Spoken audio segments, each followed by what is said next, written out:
ओम जय साईनाथ, जय साईनाथ। आदि न अंत तुम्हारा, तुम्हें श्रद्धा नमन हमारा। ओम साई राम। मैं चैतन्य साई सरदार सबूरी चैनल से आप सभी भक्तों को स्वागत है। साईं बाबा का वचन है, माया से मुक्ति पाना चाहते हो तो मेरा उपासना करो, मेरा नाम स्मरण करो, सारा पाप तुम्हारा नाश होगा। सिर्फ तुम साई साई बोलोगे तो ही तुम्हारा उद्धार होगा। मैं भक्तों का दास हूँ और भक्ति में मैं निवास करता हूँ। मेरे भक्तों को कोई हानि नहीं पहुँचा सकता। मेरे पूजा आराधना साधन सामग्री के लिए कोई ज़रूरत नहीं है। अगर आप लोग इस चैनल को पसंद कर रहे हैं तो आप लोग शेयर, लाइक, कमेंट कीजिए। आप लोगों का जितना प्यार देंगे हम लोग उतना आगे बढ़ेंगे। ओम साई राम। ओम साई राम। नमस्कार, मैं अनामिका सिंह, मैं सिलचर असम से आज एक बार फिर आप सभी के सामने मुझे साई श्रद्धा सबूरी चैनल के माध्यम से अवसर प्राप्त हुआ है कि मैं श्री साई सच्चरित्र का पाठ करूं। इसमें अगर कोई भूल त्रुटि या कुछ गलती हो जाए तो हे बाबा मुझे आप क्षमा कीजिए और मैं आप सभी के सामने भी क्षमा प्रार्थी हूँ। कृपया मुझे क्षमा करें। ओम साई राम। मैं साई सच्चरित्र का अध्याय 18 का पाठ करूंगी। श्री हेमांत पंत पर बाबा की कृपा कैसे हुई। श्री साठे और श्रीमती देशमुख की कथा। उत्तम विचारों पर को प्रोत्साहन, उपदेश में नवीनता, निंदा संबंधी उपदेश और परिश्रम के लिए मजदूरी। ब्रह्म ज्ञान हेतु लालाई एक धनी व्यक्ति के साथ बाबा ने किस प्रकार व्यवहार किया, इसका वर्णन हेमांत पंत ने गत 2 अध्याय में किया है। अब हेमांत पंत पर किस प्रकार बाबा ने अनुग्रह कर उत्तम विचारों को प्रोत्साहन देकर उन्हें फलीभूत किया तथा आत्मा उन्नति व परिश्रम के प्रतिफल के संबंध में किस प्रकार उपदेश किए, इसका इन दोनों अध्यायों में वर्णन किया जाएगा। पूर्ण विषय यह विदित ही है कि सद्गुरु पहले अपने शिष्य की योग्यता पर विशेष ध्यान देते हैं। उनके चित्त को किंचित मात्र भी डावाडोल ना कर वे उपयुक्त उपदेश देकर उन्हें आत्मानुभूति की ओर प्रेरित करते हैं। इस संबंध में कुछ लोगों का विचार है कि जो शिक्षा या उपदेश सद्गुरु द्वारा प्राप्त हो उसे अन्य लोगों को प्रसारित ना करना चाहिए। उनकी ऐसी भी धारणा है कि उसे प्रकट कर देने से उसका महत्व घट जाता है। यथार्थ में यथ दृष्टिकोण का संकुचित है। यथार्थ में यथ दृष्टिकोण संकुचित है। सद्गुरु तो वर्षा ऋतु के मेघ सदृश हैं जो सर्वत्र एक समान बरसते हैं, अर्थात वे अपने अमृत तुल्य उपदेशों को विस्तृत क्षेत्र में प्रसारित करते हैं। प्रथमतः उससे सांसारिक सारांश को ग्रहण कर आत्मसात कर लें और फिर संकीर्णता से रहित होकर अन्य लोगों में प्रचार करें। यह नियम जागृत और स्वप्न दोनों अवस्थाओं में प्राप्त उपदेशों के लिए है। उदाहरणार्थ बुद्ध कौशिक ऋषि ने स्वप्न में प्राप्त प्रसिद्ध राम रक्षा स्तोत्र साधारण जनता के हितार्थ प्रकट कर दिया था। जिस प्रकार एक दयालु माता बालक की उपचारार्थ कड़वी औषधि का बलपूर्वक प्रयोग करती है, उसी प्रकार श्री साईं बाबा भी अपने भक्तों के कल्याणार्थ ही उपदेश दिया करते हैं। वे अपने पद्धति गुप्त न रखकर पूर्ण स्पष्टता को ही अधिक महत्व देते हैं। इसी कारण जिन भक्तों ने उनकी उपदेशों का पूर्णतः पालन किया वे अपने ध्येय की प्राप्ति में सफल हुए। श्री साईं बाबा जैसे सद्गुरु ही ज्ञान चक्षुओं को खोलकर आत्मा की दिव्यता का अनुभव देने में सामर्थ्य हैं।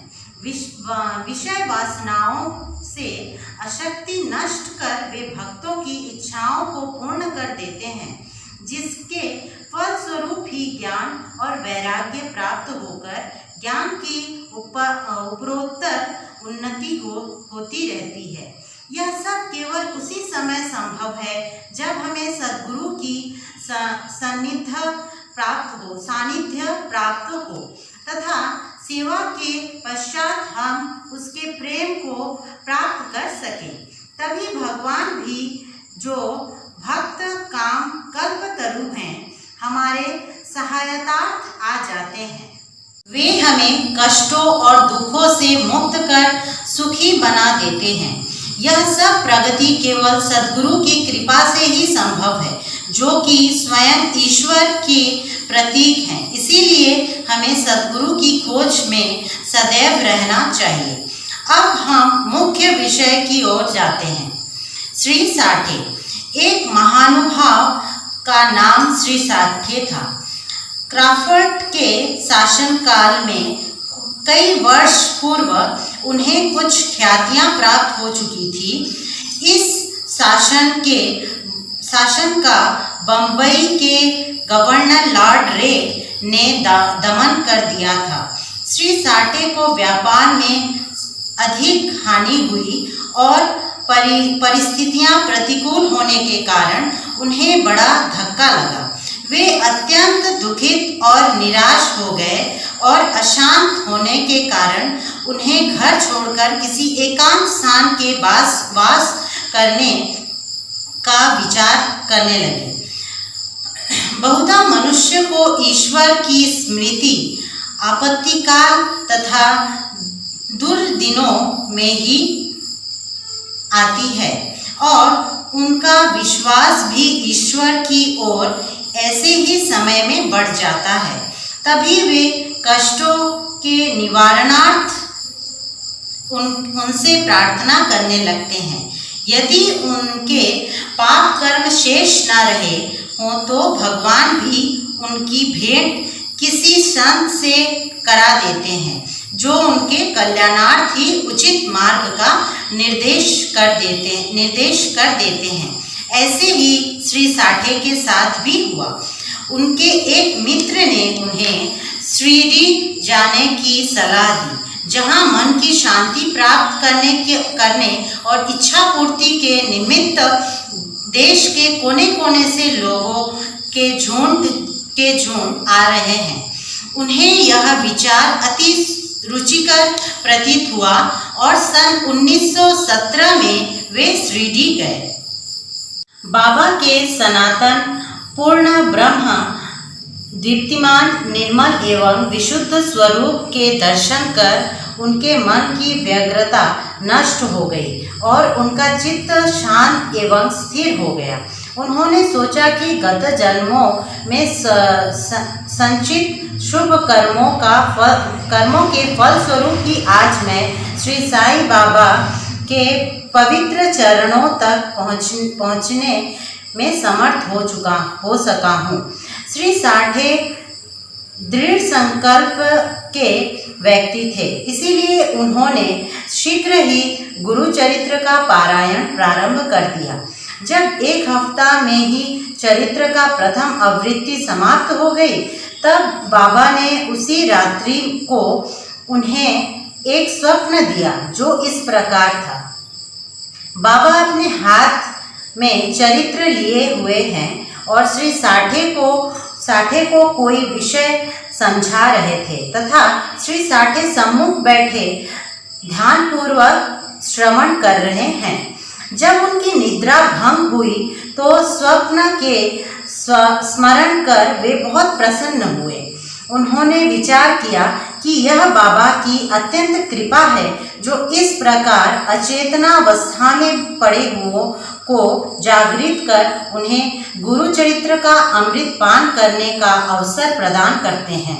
उन्होंने यह स्वप्न श्री काका साहेब दीक्षित को सुनाया और श्री साईं बाबा के पास प्रार्थना करने को कहा कि इसका यथार्थ अर्थ क्या है और क्या यह सप्ताह का पारायण ही मेरे लिए पर्याप्त है अथवा उन्हें पुनः प्रारंभ करूं।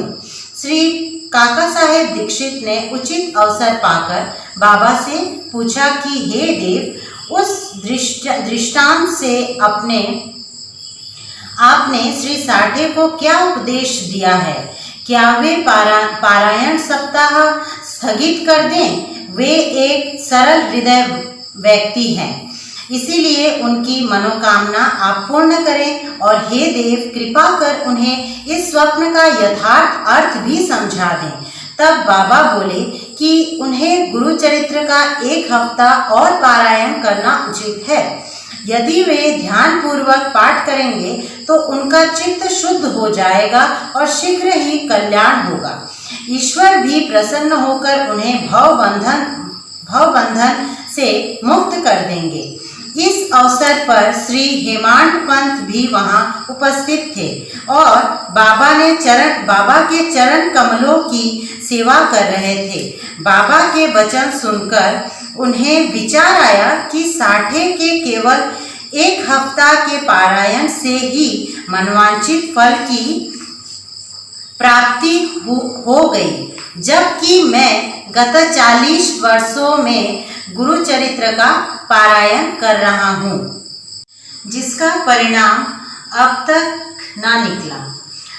उनका केवल 7 दिनों का शिरडी निवास सफल हुआ और मेरा गत 7 वर्ष का सहवास क्या व्यर्थ हो गया? चातक पक्षी के समान मैं सदा उस कृपज्ञ की राह देखा करता हूँ जो मेरे ऊपर अमृत वर्षण करें। वे कब मुझे अपने उपदेश देने की कृपा करेंगे? ऐसा विचार उनके मस्तिष्क में आया ही था कि बाबा को सब ज्ञात हो गया। ऐसा भक्त न सदैव ही अनुभव किया है कि उनके समस्त विचारों को जानकर बाबा तुरंत कविचारों का दमन कर उत्तम विचारों को प्रोत्साहित करते थे। हेमांत पंत का ऐसा विचार जानकर बाबा ने तुरंत आज्ञा दी कि श्यामा के यहाँ जाओ और कुछ समय उससे वार्तालाप कर 15 रुपए दक्षिणा ले आओ। बाबा को दया आ गई थी और इसी कारण उन्होंने ऐसी आज्ञा दी। उनकी आज्ञा करने का साहस भी उनकी अवज्ञा करने का साहस भी किसे था। श्री हेमांत पंत शीघ्र श्यामा के घर पहुँचे। इस समय पर श्यामा स्नान कर धोती पहन रहे थे। उन्होंने बाहर आकर हेमांत पंत से पूछा कि आप यहाँ कैसे? जान पड़ता है कि आप मस्जिद से ही आ रहे हैं तथा आप ऐसे व्यथित और उदास क्यों हैं? आप अकेले ही क्यों आए हैं? आइए बैठिए और थोड़ा विश्राम तो करिए जब तक मैं पूजन आदि से भी निवृत्त हो जाऊं, तब तक आप कृपा कर के पान आदि लें। इसके पश्चात ही हम और आप सुखपूर्वक वार्तालाप करेंगे। ऐसा कहकर वे भीतर चले गए। दालान में बैठे बैठे हेमांत पंत की दृष्टि अचानक खिड़की पर रखी नाथ भागवत पर पड़ी। नाथ भागवत श्री एकानाथ द्वारा महाभागवत के 11वें स्कंध पर मराठी भाषा में की हुई एक टीका है। श्री साईं बाबा के आज्ञानुसार श्री बापू साहेब जोग और श्री काका साहेब दीक्षित शिरडी में नित्य भागवत गीता का मराठी टीका सहित, जिसका नाम भावार्थ दीपिका या ज्ञानेश्वरी है। कृष्ण और भक्त अर्जुन का संवाद, नाथ भागवत श्री कृष्ण उद्धव संवाद और एकनाथ का महान ग्रंथ भावार्थ रामायण का पाठन किया करते थे। जब भक्तगण बाबा से कोई प्रश्न पूछने आते तो वे कभी आशंकित उत्तर देते और कभी उनको उपर्युक्त भागवत तथा प्रमुख ग्रंथों का श्रवण करने को कहते थे, जिससे सुनने पर भक्तों और उनके प्रश्नों के पूर्णतः संतोषपद उत्तर प्राप्त हो जाते थे। श्री हेमांड पंत भी नित्य प्रति नाथ भागवत के कुछ अंशों का पाठ किया करते थे। आज प्रातः मस्जिद को जाते समय कुछ भक्तों के संसद के कारण उन्होंने नित्य नियमानुसार पाठ अधूरा छोड़ दिया था। उन्होंने जैसे ही वह ग्रंथ उठाकर खोला तो उन्हें अपूर्ण भाग का पृष्ठ सामने देखकर उनको आश्चर्य हुआ। उन्होंने सोचा कि बाबा ने इसी कारण ही मुझे यहाँ भेजा है ताकि मैं अपना शेष पाठ पूरा कर लूँ, और उन्हें शेष अंश का पाठ आरंभ कर दिया। पाठ पूर्ण होते ही श्यामा भी बाहर आ गए और उन दोनों में वार्तालाप होने लगा। कहा कि मैं बाबा का एक संदेश लेकर आपके पास आया हूँ। उन्होंने मुझे आपसे 15 रुपये दक्षिणा लेकर तथा थोड़ी देर वार्तालाप कर आपको अपने साथ लेकर मस्जिद वापस आने की आज्ञा दी है। सामा आश्चर्य से बोले, मेरे पास तो एक फूटी कौड़ी भी नहीं है, इसीलिए आप रुपयों के बदले दक्षिणा में मेरे 15 नमस्कार ही ले जाओ। तब हेमांड पंत ने कहा कि ठीक है, मुझे आपके 15 नमस्कार ही स्वीकार हैं। आइए अब हम कुछ वार्तालाप करें और कृपा कर बाबा की कुछ लीलाएं आप मुझे सुनाइए जिससे पाप नष्ट हो। श्यामा बोले, तो कुछ देर बैठो। इस ईश्वर बाबा की लीला अद्भुत है। कहाँ मैं एक अशिक्षित देहाती और कहाँ आप एक विद्वान। यहाँ आने के पश्चात तो आप बाबा के अनेक लीलाएं स्वयं देख ही चुके हैं, जिसका अब मैं आपके समक्ष कैसे वर्णन कर सकता हूँ। अच्छा, एक पान सुपारी तो खाओ, तब तक मैं कपड़े पहन लूँ। थोड़े देर में श्यामा बाहर आए और फिर दोनों में इस प्रकार वार्तालाप होने लगा। श्यामा बोले, इस परमेश्वर की लीलाएं अगाध है, जिसका कोई पार नहीं। वे तो लीलाओं से अलिप्त रहकर सदैव विनोद किया करते हैं। इसे हम अज्ञानी जीव क्या समझ सके। बाबा स्वयं ही क्यों नहीं कहते, आप शरीके विद्वान को मुझ जैसे मूर्ख के पास क्यों भेजा है। उनकी कृपा कार्य प्रणाली ही कल्पना के परे है। मैं तो इस विषय में केवल इतना ही कह सकता हूँ कि वे लौकिक नहीं हैं। इस भूमिका के साथ ही श्यामा ने कहा कि अब मुझे एक ही स्मृति हो आई है, जिसे मैं व्यक्तिगत रूप में जानता हूँ। जैसे भक्त की निष्ठा और भाव होता है, बाबा भी उसी प्रकार उसकी सहायता करते हैं।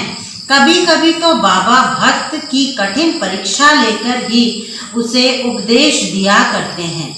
उपदेश शब्द सुनकर साठे के गुरुचरित्र पारायण की घटना का तत्काल ही स्मरण करके हेमांड पंत को रोमांच हो आया और उन्होंने सोचा, कदाचित बाबा ने मेरे चित्त की चंचलता नष्ट करने के लिए ही मुझे यहाँ भेजा है।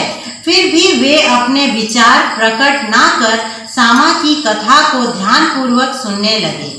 उन सब कथाओं का सार केवल यही था कि अपने भक्तों के प्रति बाबा के मन में कितनी दया और स्नेह है। इन कथाओं को श्रवण कर हेमांत पंत को आंतरिक उल्लास का अनुभव होने लगा। तब श्यामा ने नीचे लिखी कथा कही। श्रीमती राधाबाई देशमुख। एक समय एक वृद्धा श्रीमती राधाबाई, जो खाशाबा देशमुख की माँ थी, बाबा की कीर्ति सुनकर संगमनेर के लोगों के साथ श्रीजी आए। बाबा के श्री दर्शन कर उन्हें अत्यंत प्रसन्नता हुई। श्री साईं चरण में उनकी अटल श्रद्धा थी, इसीलिए उन्होंने यह निश्चय किया कि जैसे भी हो बाबा को अपना गुरु बनाकर उनसे उपदेश ग्रहण किया जाए। आमरण अनशन का दृढ़ निश्चय कर अपने विश्राम गृह में आकर उन्होंने अन्न जल त्याग दिया और इस प्रकार 3 दिन व्यतीत हो गया।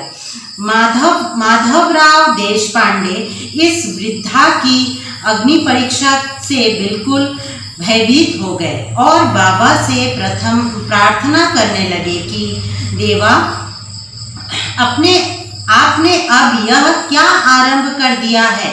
ऐसे कितने लोगों को आप यहाँ आकर्षित किया करते हैं।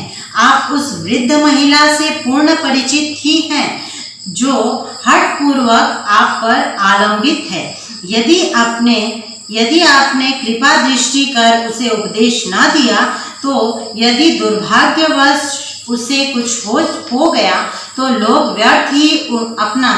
व्यर्थ ही आपको दोषी ठहराएंगे और कहेंगे कि बाबा से उपदेश प्राप्त न होने की वजह से ही उसकी मृत्यु हो गई।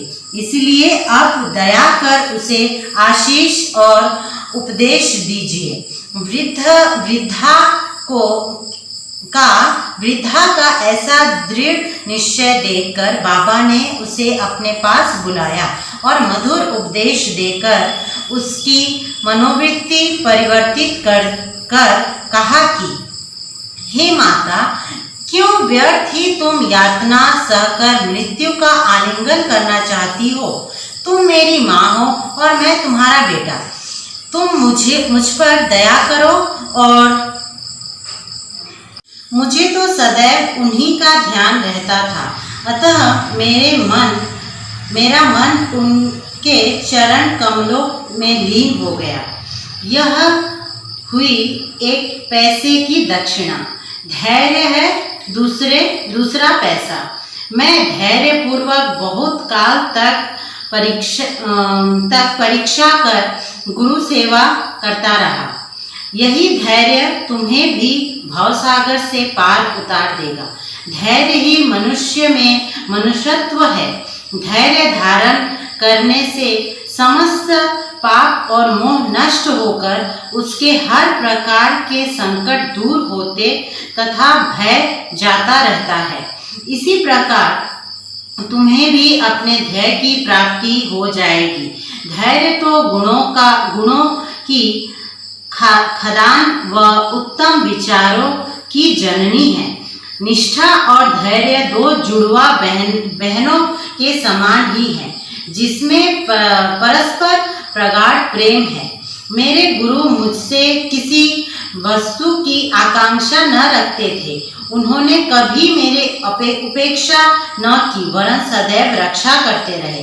यद्यपि मैं सदैव उनकी चरणों के समीप ही रहता था, फिर भी कभी किन्हीं अन्य स्थानों पर यदि चला जाता तो भी मेरे प्रेम में कभी कमी न हुई। वे सदा मुझ पर कृपा दृष्टि रखते थे। जिस प्रकार कछुई प्रेम दृष्टि से अपनी बच्चों का पालन करती है, चाहे वे उसके समीप हों अथवा नदी के उस पार, सो ही माँ, मेरे गुरु ने तो मुझे कोई मंत्र नहीं सिखलाया। तब मैं तुम्हारे कान में कैसा मंत्र फूंकूं? केवल इतना ही ध्यान रखो कि गुरु की भी कछुई के समान ही प्रेम दृष्टि से ही हमें संतोष प्राप्ति होती है। इस कारण व्यर्थ में किसी से उपदेश प्राप्त करने का प्रयत्न ना करो। मुझे ही अपने विचारों तथा कर्मों का मुख्य ध्येय बना लो और तब तुम्हें निस्संदेह ही परमार्थ की उत्पत्ति हो जाएगी। मेरे और अन्य भाव से देखो तो मैं भी तुम्हारी ओर वैसे ही देखूंगा।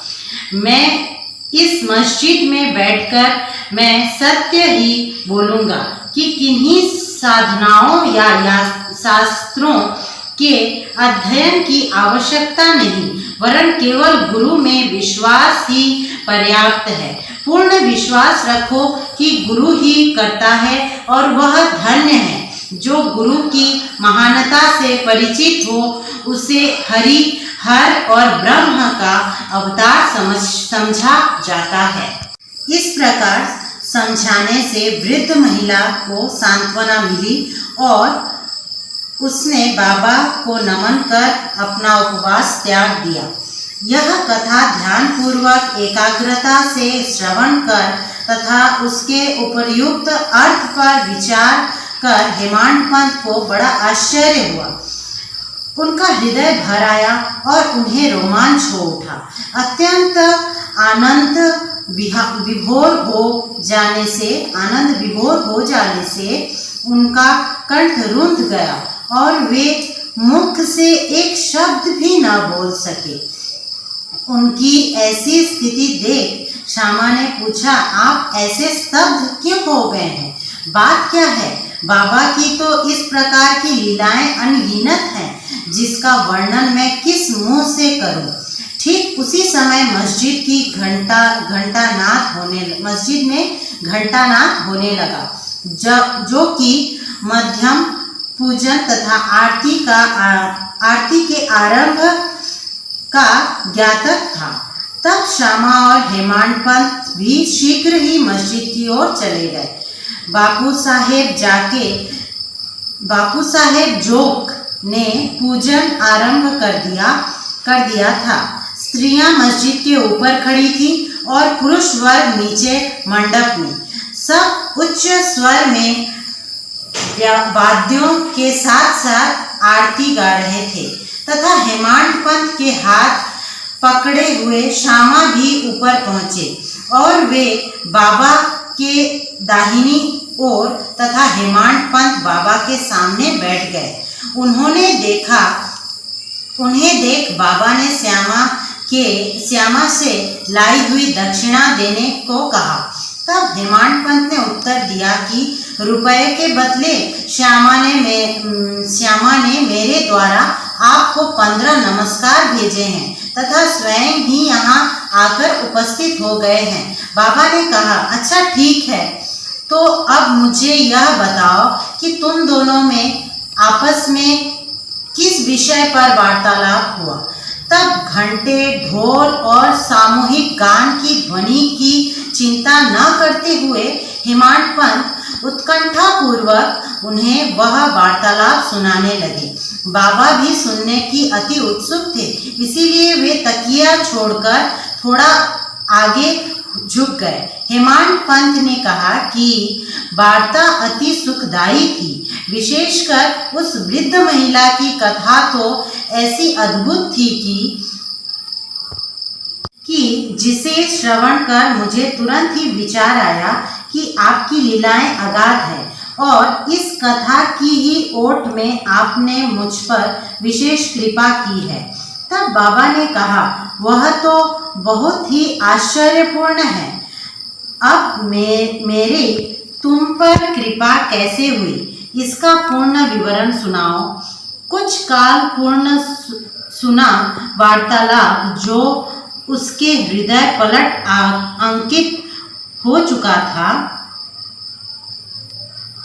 वह सब उन्होंने बाबा को सुना दिया। वार्ता सुनकर बाबा अति प्रसन्न हो कहने लगे कि क्या कथा से प्रभावित होकर उसका अर्थ भी तुम्हारे समझ में आया है? तब हेमांड पंत ने उत्तर दिया, हाँ बाबा, आया तो है उससे मेरे चित्त की चंचलता नष्ट हो गई है। अब यथार्थ में मैं वास्तविक शांति और सुख का अनुभव कर रहा हूँ तथा मुझे सत्य मार्ग का पता चल गया है। तब बाबा बोले, सुनो, मेरी पद्धति भी अद्वितीय है। यदि इस कथा का स्मरण रखोगे तो यह बहुत ही उपयोगी सिद्ध होगा। आत्मज्ञान प्राप्त करने के लिए ध्यान अत्यंत आवश्यक है और यदि तुम इसका निरंतर अभ्यास करते रहोगे तो कुप्रवृत्ति शांत हो जाएगी। तुम्हें आसक्ति रहित होकर सदैव ईश्वर का ध्यान करना चाहिए जो सर्व प्राणियों में व्याप्त है। और जब इस प्रकार मन एकाग्र हो जाएगा तो तुम्हें ध्येय की प्राप्ति हो जाएगी। मेरे निराकार सच्चिदानंद स्वरूप का ध्यान करो, जैसे कि तुम मुझे दिन रात यहाँ देखते हो। वृत्तियां केंद्रित हो जाएंगी तथा ध्याता ध्यान और ध्येय का पृथकत्व नष्ट हो ध्याता चैतन्य से एकत्व को प्राप्त कर ब्रह्म के साथ अभिन्न हो जाएगा। कछुई नदी के इस किनारे पर रहती है और उसके बच्चे दूसरे किनारे पर। वह उन्हें दूध पिलाती है और न हृदय से ही लगा कर लेती है, वरन केवल उसकी प्रेम दृष्टि से ही उनका भरण पोषण हो जाता है। छोटे बच्चे भी कुछ ना करके केवल अपनी माँ का ही स्मरण करते रहते हैं। उन छोटे छोटे बच्चों पर कछुई के केवल दृष्टि ही उन्हें अमृत तुल्य आहार और आनंद प्रदान करती है। ऐसा ही गुरु और शिष्य का भी संबंध है। बाबा ने ये अंतिम शब्द कहे ही थे कि आरती समाप्त हो गई और सबने उच्च स्वर से बोला, श्री सच्चिदानंद सद्गुरु साईनाथ महाराज की जय। कृपया आप सभी भी मेरे साथ इस जयकार को हम दोहराते हैं। श्री सच्चिदानंद सद्गुरु साईनाथ महाराज की जय। प्रिय पाठकों, कल्याण करो कि प्रिय पाठकों, कल्पना करो कि हम सब भी इस समय उसी भीड़ और जय जयकार में सम्मिलित हैं। आरती समाप्त होने पर प्रसाद वितरण हुआ। बापू साहेब जो हमेशा की तरह आगे बढ़ और बाबा को नमस्कार कर मुट्ठी भर मिश्री का प्रसाद बाबा को दिया। यह मिश्री हेमांत पंत को देकर वे बोले कि यदि तुम इस कथा को अच्छी तरह से सदैव स्मरण रखोगे तो तुम्हारी भी स्थिति इस मिश्री के समान मधुर हो, समस्त इच्छाएं पूर्ण हो जाएगी और तुम सुखी हो जाओगे। हेमांत पंत ने बाबा को साष्टांग प्रणाम किया और स्तुति की कि प्रभु इस प्रकार हेमांत पंत ने बाबा को साष्टांग प्रणाम किया और स्तुति की कि प्रभु इसी प्रकार दया कर सदैव मेरी रक्षा करते रहो। तब बाबा ने आशीर्वाद देकर कहा कि इन कथाओं को श्रवण कर नित्य मनन तथा निधि ध्यासन कर तत्व ग्रहण करो, तब तुम्हें ईश्वर का सदा स्मरण तथा ध्यान बना रहेगा और वह स्वयं तुम्हारे समक्ष अपने स्वरूप को प्रकट कर देगा। प्यारे पाठकों, हेमांत पंत को उस समय मिश्री का प्रसाद भली भांति मिला था, जो आज हमें इस कथामृत का पान करने का अवसर प्राप्त हुआ। आओ हम भी उस कथा का मनन करें तथा उसका सार ग्रहण कर बाबा की कृपा से स्वस्थ और सुखी हो जाएं। 19वें अध्याय के अंत में हेमांत पंत ने कुछ और भी विषयों का वर्णन किया है जो यहाँ दिए जाते हैं। अपने वर्ताव के संबंध में बाबा का उपदेश। नीचे दिए हुए अमूल्य वचन सर्वसाधारण भक्तों के लिए है और यदि उन्हें ध्यान में रखकर आचरण में लाया गया तो सदैव ही कल्याण होगा। जब तक किसी से कोई पूर्व नाता या संबंध ना हो तब तक कोई किसी के समीप नहीं जाता। यदि कोई मनुष्य या प्राणी तुम्हारे समीप आए तो उसे घृणा से न ठुकराओ, उसका स्वागत कर आदर पूर्वक बर्ताव करो। यदि तृषित को जल, क्षुधा पीड़ित को भोजन, नंगे को वस्त्र और आगंतुक को अपना दलान विश्राम करने को दोगे तो भगवान श्रीहरि तुमसे निस्संदेह प्रसन्न होंगे। यदि कोई तुमसे द्रव्य याचना करे और तुम्हारी इच्छा देने की ना हो तो ना दो, परंतु उसके साथ अभद्र व्यवहार ना करो। तुम्हारी कोई कितनी भी निंदा क्यों न करे, फिर भी कटु उत्तर देकर तुम उस पर क्रोध ना करो। यदि इस प्रकार ऐसे प्रसंगों से सदैव बचते रहोगे तो यह निश्चित ही है कि तुम सुखी रहोगे।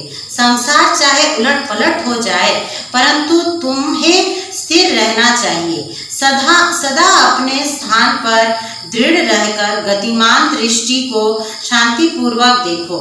एक को दूसरे से अलग रखने वाले भेद की दीवार नष्ट कर दो, जिससे अपना मिलन पथ सुगम हो जाएगा। दैव्य भाव ही भेद वृत्ति है जो शिष्य को अपने गुरु से पृथक कर देती है। इसीलिए जब